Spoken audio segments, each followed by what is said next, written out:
A Rádio USP apresenta USP Analisa. Meia hora analisando assuntos atuais que envolvem a vida do cidadão e da universidade, sempre com um convidado especial. USP Analisa.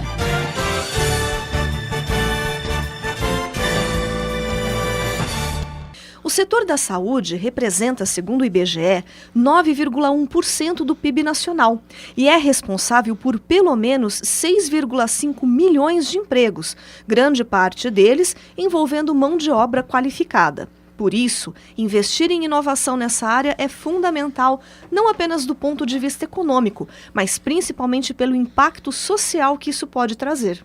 Para falar sobre esse tema e também sobre o complexo econômico-industrial da saúde, o USP Analisa desta semana traz o vice-presidente para a área de Gestão e Desenvolvimento Institucional, Mário Santos Moreira, e o coordenador de prospecção, Carlos Grabois Gadelha, ambos ligados à Fundação Oswaldo Cruz. Sejam bem-vindos ao USP Analisa. Obrigado. O Brasil é um país que investe adequadamente em inovação em saúde? Existem políticas públicas que estimulam ações nesse sentido? Bom, o investimento em inovação no Brasil ainda é muito precário, né? Hoje o Brasil ele é forte na parte científica, 35% mais ou menos da pesquisa realizada no Brasil, no Brasil como um todo, é realizada no campo da saúde, mas quando a gente vai olhar os dados de comércio exterior, os dados de patente, ou seja, quando a pesquisa se transforma em produto e processo, para a gente depender menos de importação, exportar e patentear produto no Brasil, nós somos muito frágeis. Na verdade, a ideia toda do complexo econômico industrial da saúde é que é ser um sistema produtivo muito dinâmico e o Brasil tem uma grande potencialidade para se desenvolver, porque ele tem uma base científica, tem um mercado que é dado pelo próprio Sistema Único de Saúde e todo o mercado também regional e local. Existe uma institucionalidade regulatória já constituída, é como se a gente tem as peças do quebra-cabeça e precisamos montar para nos tornar inovadores. Para isso, tem um esforço muito grande, tanto de uma modernização da gestão da academia, da criação de parques tecnológicos. O exemplo aqui de Ribeirão Preto é um bom exemplo, mas também a gente tem um horizonte de longo prazo para o investimento empresarial em inovação. Sem investimento empresarial em inovação, a gente vai gerar conhecimento que vai se transformar em riqueza fora do país. Complementando o Carlos Gadelha, eu diria que o Brasil tem uma estrutura já consolidada de financiamento da pesquisa, né? Seja pelas fundações de apoio dos estados, fundações de apoio à pesquisa, né? As FAPs. Aqui em São Paulo nós temos uma das mais atuantes, né? No financiamento da pesquisa. Temos também o CNPq, temos a FINEP, o próprio BNDES, que ingressou há pouco tempo investindo também em pesquisa e desenvolvimento tecnológico. Mas eu diria também que o Ministério da Saúde, a partir daquilo que o Carlos falou, como a área que produz mais conhecimento, tem em curso uma política hoje chamada de Parceria para o Desenvolvimento Produtivo, que, embora esteja direcionada majoritariamente para a incorporação tecnológica, para fortalecimento da capacidade industrial dos laboratórios públicos e privados, ela tem uma capacidade estruturante desse setor ao demandar das unidades, das instituições de pesquisa, das universidades, das ICTs, também pesquisas mais orientadas para desenvolvimento e aperfeiçoamento de produtos. Eu acho que isso vale a pena ressaltar, porque é uma inovação em política pública no Brasil. E em relação a outros países, como que está o Brasil do ponto de vista da inovação em saúde? O Brasil, ele está, como eu mencionei, ele tem uma participação muito pequena na inovação em saúde e destaca, quando você vai comparar com a China, por exemplo, a maior parte das patentes no Brasil é de não residentes no Brasil, enquanto na China, por exemplo, que é um país que mais está crescendo no ritmo de inovação no mundo, a participação dos residentes, ou seja, de empresas chinesas que fazem parcerias com empresas internacionais, tem um peso muito grande. Nessa política que o Mário mencionou de parcerias para o desenvolvimento produtivo, se procura fazer um pouco este tripé de você ter instituições de ciência e tecnologia, como é o caso da Fundação Oswaldo Cruz, e aqui das ICTs, da USP, né, que está aqui em Ribeirão Preto de modo tão importante, com empresas internacionais que têm tecnologia e com empresas nacionais. A ideia é de que este é um modelo que permite avançar. Então, o Brasil, ele de um lado, ele tá atrasado frente ao contexto internacional, mas foi o país que eu posso dizer que da América Latina mais avançou no ponto de vista da inovação em saúde, pelo que o Mário mencionou, desse programa das parcerias para o desenvolvimento produtivo, que está virando uma política de Estado. Ela nasce em 2008, 2009, quando o ministro era o ministro Temporão, mas ela já perpassou 5 ministros e ela continua com uma política de Estado, dando, inclusive, está na nossa Constituição que o mercado faz parte do patrimônio nacional, né? E se isso é verdade, usar o mercado para gerar riqueza no Brasil. Então nós estamos atrasados, mas a gente precisa consolidar, porque essa política ou você faz por 20 anos, uma política estratégica de longo prazo, é melhor nem fazer. Então, tem que consolidar, dar segurança jurídica para os gestores, não apenas para o segmento empresarial. O gestor tem que ter segurança política para tomar decisões, como o Mário falou, o programa de parcerias para o desenvolvimento produtivo, usar o poder de compra do Estado, é algo que o gestor precisa ter segurança para que ele possa avançar. Então, dizer o seguinte, a gente está atrasado, a gente avançou no período recente, são mais de 100, são 140 parcerias já em desenvolvimento no Brasil. Mas, ao mesmo tempo, tem que haver estabilidade institucional, tanto para o investimento privado quanto para o gestor público que seja inovador. Ainda fazendo uma tabela com o Carlos, eu diria que a Fiocruz é um ator importante nessa política das parcerias.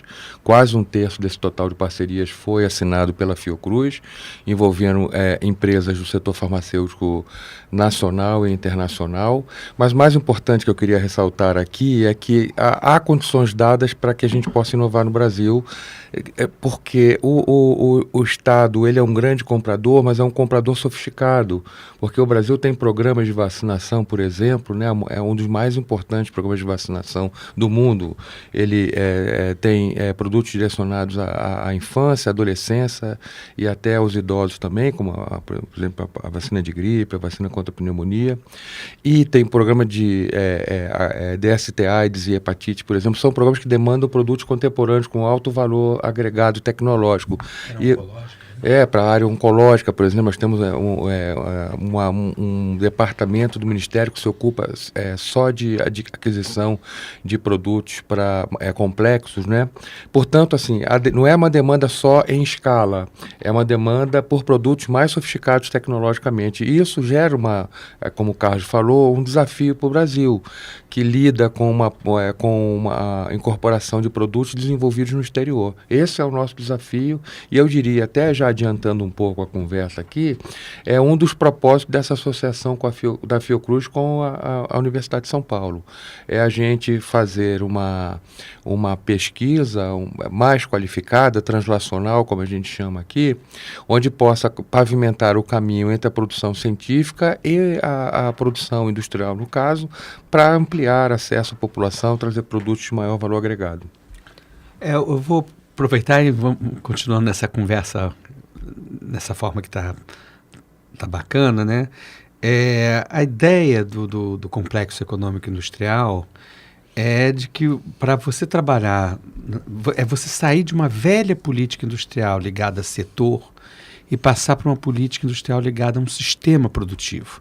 Por exemplo, quando eu vou fazer uma política para inovação em câncer, eu tenho que avançar no diagnóstico, eu tenho que avançar no produto, eu tenho que o produto ser incorporado nos serviços, nos hospitais, no cuidado das pessoas. Então não é uma política para um produto isolado. Eu costumo dizer, se for uma política para um produto isolado, o risco de fracasso e de insucesso é muito maior. Se a política for sistêmica, que eu estou pensando ao mesmo tempo, como é que eu faço o diagnóstico preciso para o produto que a pessoa que tem câncer vai precisar? Se ela está articulada com a demanda do SUS que vai ser incorporado no sistema de saúde, se ela está articulada com a Anvisa para poder ter a aprovação sanitária. Então é uma visão que pega um sistema produtivo onde cada parte isolada é frágil. Se pegar a parte farmacêutica, é 2% do PIB, 1,7%. Equipamentos é menos de 1% do PIB. Agora, esse sistema produtivo representa 9% do PIB. É um peso maior do que hoje a indústria manufatureira está representando no PIB, né? Então, essa ideia também dessa parceria com a Fiocruz é de mudar uma certa abordagem que sai do foco de produto para o foco de problema de saúde e inovação para resolver problemas de saúde, onde você mobiliza uma cadeia produtiva e de conhecimento.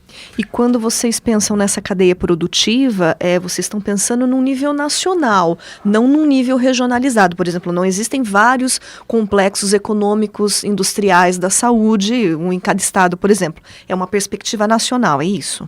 Eu diria que a perspectiva é nacional, claro, porque ela parte de uma ideia de complexo, né, econômico-industrial, mas evidentemente que nós temos algumas fortalezas regionais que se destacam. Há uma concentração, depois Carlos pode falar sobre isso, da indústria farmacêutica em determinados estados da federação, mas eu diria que ela pensa no nacional.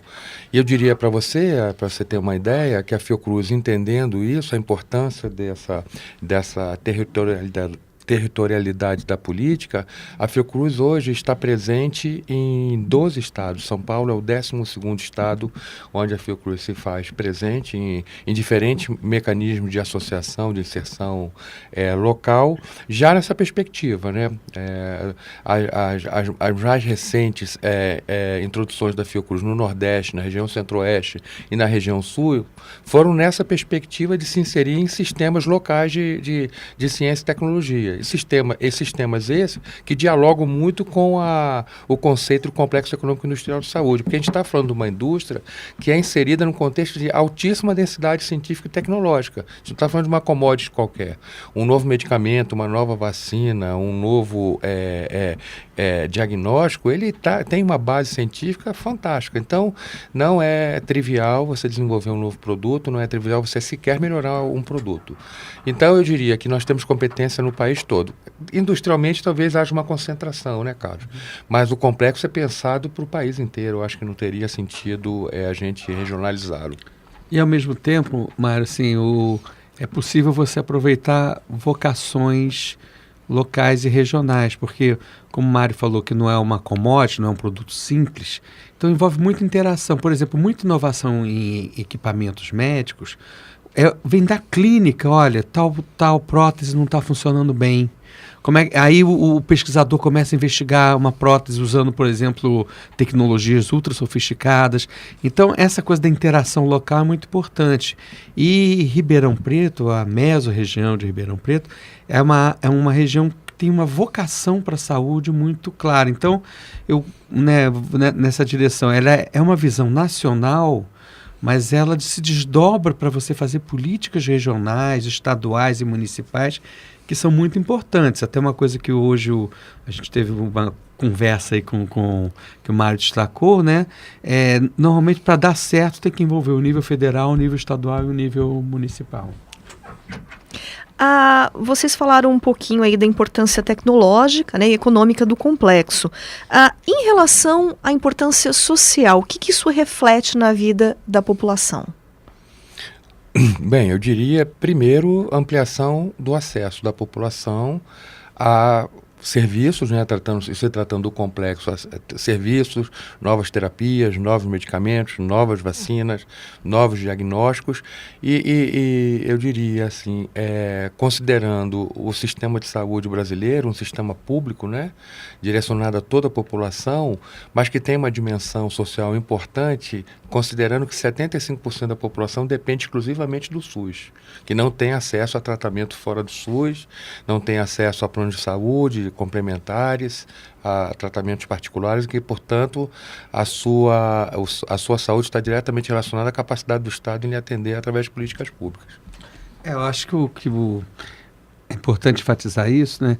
O sentido todo dessa formulação do complexo econômico industrial é que você pode articular o objetivo econômico com o objetivo social, né? Hoje, como você tem uma dependência externa, a gente está importando 15 bilhões de dólares do exterior para poder fazer as nossas ações de saúde. Quando o acesso era mais limitado, no início dos anos 2000, a gente só importava 2,5 bilhões. Ampliou o acesso, sem criar correspondente riqueza no Brasil, aumentou muito a dependência externa. Então eu faço uma brincadeira, mas é uma brincadeira que é cruel, né? É que se o mercado financeiro pega um resfriado, a gente pega uma doença crônico-degenerativa, né? Porque a gente depende do câmbio, depende da especulação financeira para poder ter. Então, a política para o complexo da saúde é uma política social. Nosso programa de vacinação é uma política social. Programa para câncer é uma política. Você dá estabilidade, você pode sair de uma visão mesquinha, uma visão míope de qual o melhor preço a curto prazo, mas sim, olha, a gente tem preços estáveis a longo prazo que garantem. Eu não posso dar vacina para a população quando o preço é bom e não dar vacina quando o preço é ruim. Então, a política para o complexo, eu digo, ela é uma política ao mesmo tempo econômica e social. E o complexo, ele nasceu na Fiocruz. Ele é um fruto de estudos da Fiocruz. Sim, ele foi formulado, né, na Escola Nacional de Saúde Pública, liderava esse processo em 2002, 2003. Teve uma grande contribuição de uma interação com o professor Temporão, né, ele pegando a visão de saúde pública, pegando a visão mais de economia.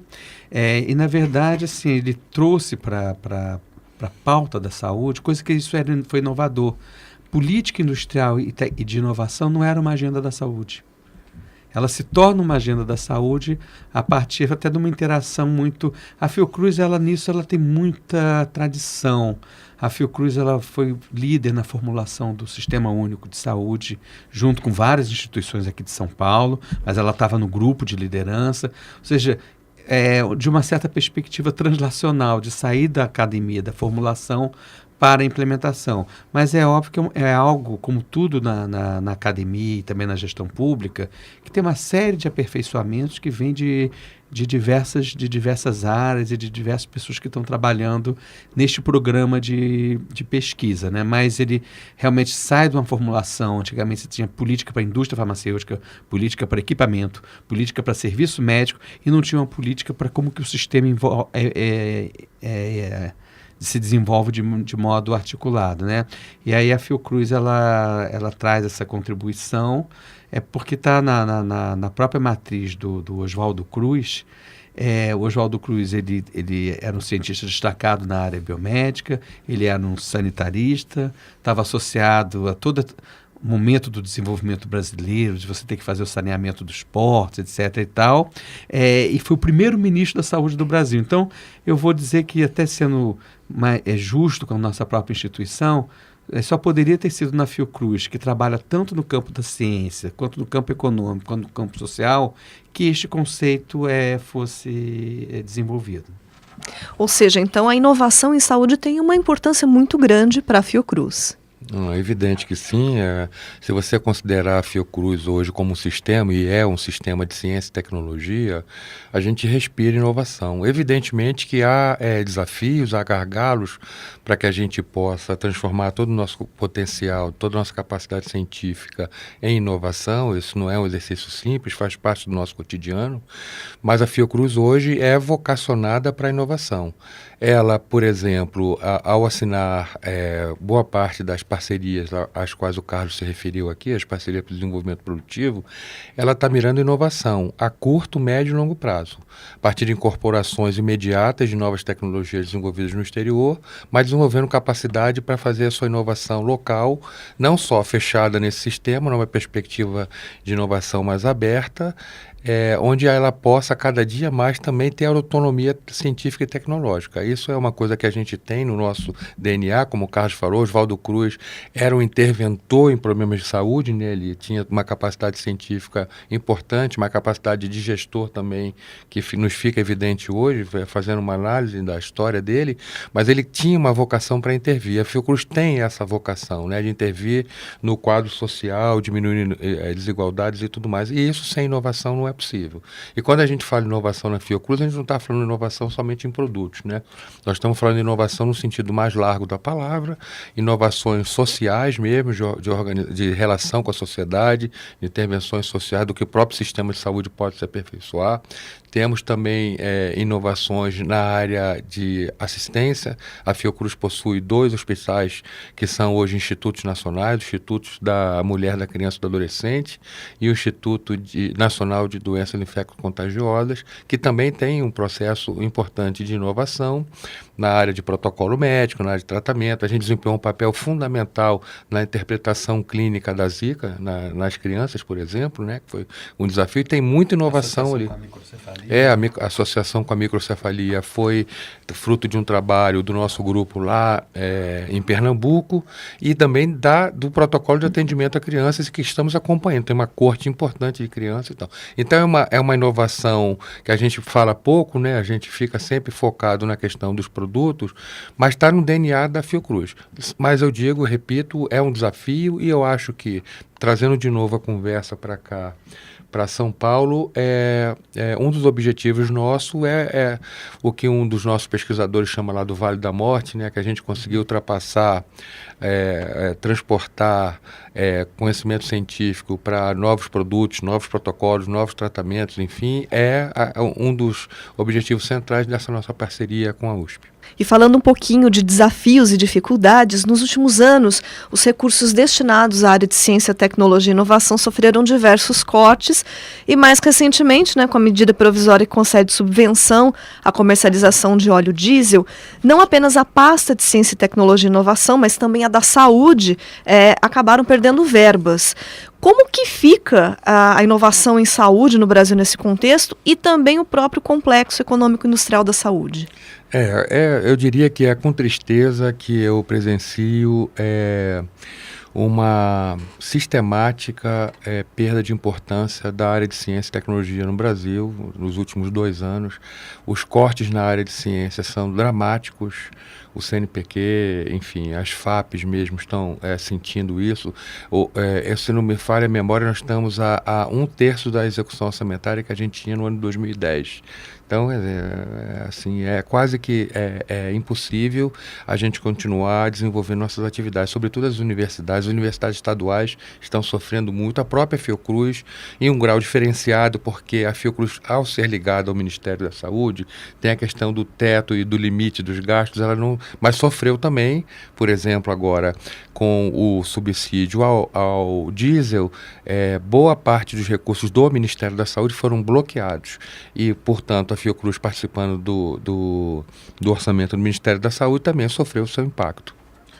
Eu acho que a noção que a gente traz do complexo econômico industrial, isso acho que é importante destacar, ela muda o óculos. Em vez de você ver a saúde como despesa, a saúde passa a ser visto como um elemento que gera investimento, gera emprego qualificado, gera inovação. Em vez de você ver ciência e tecnologia como despesa, você fala, isto vai ser determinante se nós vamos ter um país desenvolvido no século XXI, se nós vamos ser atrasados. Então, há uma perspectiva de congelamento dos gastos em saúde, de ciência e tecnologia, e o corte brutal que se teve na área de ciência e tecnologia, eu digo que ele é contraditório com esta visão de que saúde, ciência e tecnologia são desenvolvimentos. Eu acredito firmemente que a sociedade brasileira vai ter a inteligência e vai ter a capacidade de refazer esse diagnóstico e de colocar as coisas como elas são. A chance que o Brasil tem de entrar na 4ª revolução tecnológica industrial passa pela saúde e passa pela ciência, tecnologia e inovação. Se você perguntar, eu estive vendo aqui na universidade, no Parque Tecnológico Supera, toda a ação que está se fazendo em tecnologia aditiva, impressão 3D, a saúde é a área intensiva nisso. Big Data, saúde é intensiva nisso. Ou seja, eu não estou falando só de saúde, eu estou falando da inserção do Brasil na 4ª revolução tecnológica industrial e na ciência e tecnologia. Então, um esforço nosso da Fiocruz é ajudar que o óculos comece a voltar a ver a longa distância, por isso que essa atividade de prospecção, e deixe de se pautar por uma perspectiva que a gente considera míope. Eu diria, complementando, Carlos, que nesse caso não há como negar o papel do Estado. Ciência e tecnologia é um papel do Estado, como diz uma autora que a gente gosta, Mazzucato, que está na base, investimento público para desenvolvimento científico do país. E sem desenvolvimento científico, a gente não está falando de desenvolvimento tecnológico, desenvolvimento industrial, a gente compromete a própria perspectiva de soberania do país. O país que vai ficar à mercê de tecnologias desenvolvidas a alhures, né? Tem uma brincadeira que a Fiocruz é uma instituição ousada. E a gente, nessa parceria aqui com a USP, que também é uma instituição usada, e particularmente o Instituto de Estudos Avançados de Ribeirão Preto, que sempre está colocando novos temas no debate, né?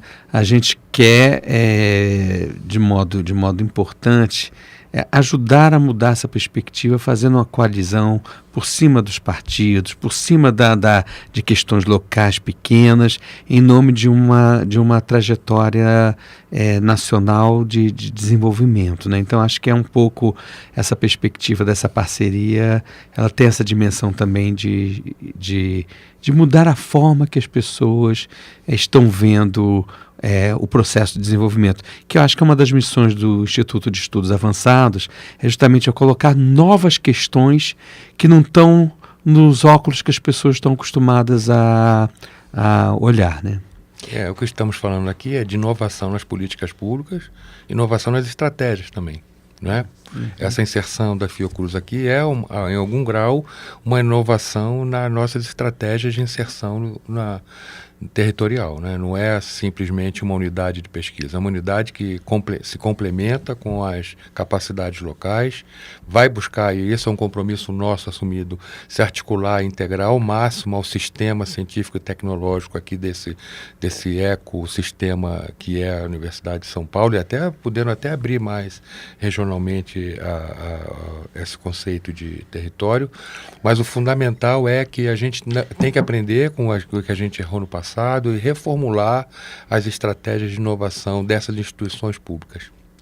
E uma coisa que é importante, né, o diálogo aqui está muito, muito bom, né, é que, ao mesmo tempo, a gente traz para Ribeirão Preto um pouco do governo federal, de instituições federais, que não é uma tradição aqui da região nessa área.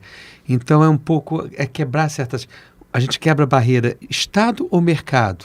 Não há país desenvolvido que não tenha um Estado forte e um mercado forte. É uma falsa dicotomia, né? Público e privado. Tem que ter o público forte, tem que ter o setor privado forte. Local ou nacional? É o local forte, o nacional forte e, quem sabe, o global forte. Então, essa parceria nossa, ela tem uma dimensão que se desdobra do nível local até um nível mais global para uma mudança de paradigma.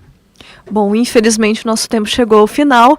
Eu gostaria de agradecer a presença aqui no USP Analisa do vice-presidente para a área de gestão e desenvolvimento institucional, Mário Santos Moreira, e também do coordenador de prospecção, Carlos Grabois Gadelha, ambos ligados à Fundação Oswaldo Cruz.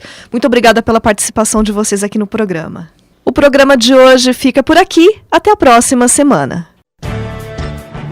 Você ouviu USP Analisa, um programa da Rádio USP Ribeirão em parceria com o IEA, Instituto de Estudos Avançados, Polo Ribeirão Preto. Produção do Serviço de Comunicação Social da USP e do IEA. Coordenação, Rosimeire Talamone. Apresentação, Thaís Cardoso.